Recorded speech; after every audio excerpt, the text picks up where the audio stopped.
핵심 요약 강의 2주차 차고부터 시작해서 복대리까지 했죠. 어떤 내용들을 했는지 괄호 넣기를 통해서 또 확인을 좀 해보겠습니다. 1번 매수한 토지가 계약 체결 당시부터 법령상 제한으로 인해 매수인의 의도한 목적대로 이용할 수 없겠다. 자, 매수인이 의도한 목적. 자, 목적이라고 되어 있지만 사실은 동기를 말하는 거예요. 예를 들어서 공장 신축. 매수인이 땅을 산 이유. 공장 신축하려고. 이게 뭐예요? 매수인이 의도한 목적이잖아요. 이게 동기잖아요. 그래서 이 목적을요, 법률의 목적으로 착각하시면 안 돼요. 법률의 목적은 권리와 의무를 말하는 거예요. 예컨대 이 땅이 A 토지잖아요.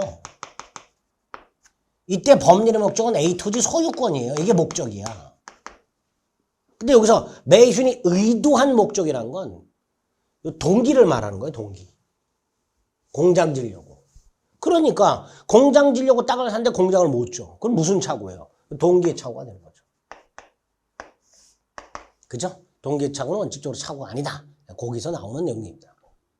자, 2번. 부동산 거래계약서에 서명 날인한다. 자, 지금 생각이 뭐예요? 부동산 거래예요.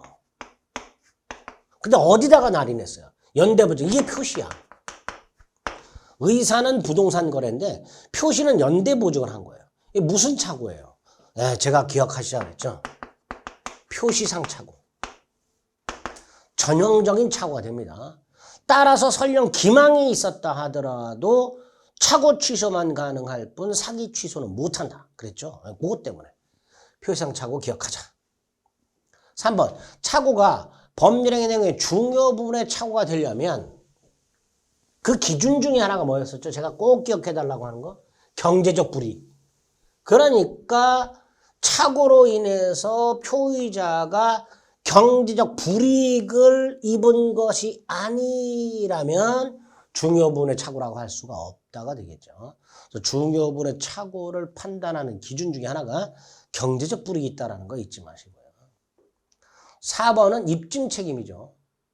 뭐뭐는 법률행위 내용에 착오가 있었다는 사실과 함께 그 착오가 의사표시에 결정적 영향을 미쳤다. 자, 여기서 의사표시에 결정 영향을 미쳤다가 뭐예요? 이게 중요 부분이에요. 중요 부분. 이거는 누가 증명해야 되는 거예요? 착오자. 다른 말로 의사표시를 취소하려는 자. 다른 말로 법률의 효력을 부인하는 자. 해설 보세요. 해설에 보시면 같은 표현이 나와 있어요. 취소하려는 자, 착오자, 법률의 효력을 부인하려는 자. 이게 증명해야 되죠. 그 다음 착오자에게 중대한 과실이 있다. 이건 누가 증명해요? 상대방. 다른 말로 취소를 저지하려는 자. 다른 말로 법률행위의 효력을 주장하는 자. 중요합니다. 입증 책임. 중요 부분을 누가 증명해야 되고 중대한 과실을 누가 증명해야 되는가. 대단히 중요하다. 자, 5번. 상대방이 있는 의사표시에 관해서 제3자가 사기 강박을 했다. 110조 2항. 갑이 을과 계약을 하는데 제3자가 사기 강박을 했다. 상대방이 알았거나 알 수 있었을 경우에 하나요? 취소할 수 있죠. 상대방이 알았거나 알 수 있었을 경우에 하나에 취소할 수 있다. 따라 상대방이 선의 무과실이라면 취소 못한다. 다만 얘가 만약에 상대방의 대리인이라면 그건 제3자가 아니라 상대방과 동일시하니까 이때는 상대방의 지부지를 묻지 않고 취소할 수 있죠. 그거하고 구별하셔서 110조 2항 기억하자. 6번 또 나왔네요. 신용 보증 서류에 서명 날인한다. 이게 의사죠.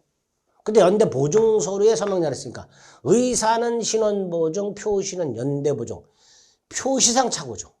따라서 사기 취소할 수 없다죠. 꼭 기억하시죠. 착오 취소는 가능하지만 사기 취소할 수 없다가 됩니다. 7번. 강박은 취소할 수 있는데 다만 강박에 의해서 의사결정의 자유가 완전히 박탈됐다면 이때는 취소가 아니라 무효다라고 그랬죠. 무효. 8번. 발신 후 사정 변경. 상대방이 있는 의사표시는 상대방한테 도달함으로써 효력이 생기죠. 111조 1항. 그 다음 2항.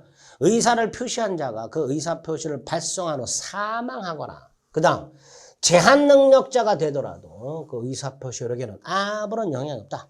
즉 의사 표시는 그대로 효력이 생기다. 조문 암기해야 될 것 중에 하나죠. 제한 능력자. 사망하거나 제한 능력자가 되더라도 의사 표시 효력에는 영향을 미치지 않습니다. 9번 119조. 대리인이 여럿 있어요. 원칙이 뭐예요? 각자가 대리하죠. 다만 법률 규정이나 수권 행위를 통해서 공동대리 제한을 할 수는 있습니다. 각자 대리가 원칙이다. 10번 대리는 뭐뭐가 없으면 본인을 위해서 자기와 행위한다. 자기와 행위 뭐예요? 자기계약. 동일한 행위에서 당사 쌍방대리하지 못한다. 자기계약 쌍방대리 원칙적 금지 124조. 다만 예외 본인 허락 있으면은 할 수 있죠. 그 다음에 뭐 할 수 있어요? 채무이행 돈 갚는 거 124조. 대리는 본인의 허락이 없으면 본인을 위해서 자기계약 쌍방대리 하지 못한다. 그러나 본인의 허락이 없어도 채무이행은 할 수 있다. 조문 기억하셔야 됩니다. 11번 대리권은 뭐뭐로 인하여 소멸한다. 127조. 본인 뭐죠? 사망. 대리는 뭐예요? 사망뿐만 아니라 성년 후견 개시 파산까지죠. 파산. 본사 대사성파 127조. 임의대리와 법정대리의 공통된 소멸사입니다. 12번 대리행위의 효과는 누구한테 기속? 직접 본인에게 기속이 되죠. 대리행위의 효과는 직접 본인에게 기속이 된다. 13번 복대리는 일단 누구의 대리인이에요? 본인의 대리인이죠.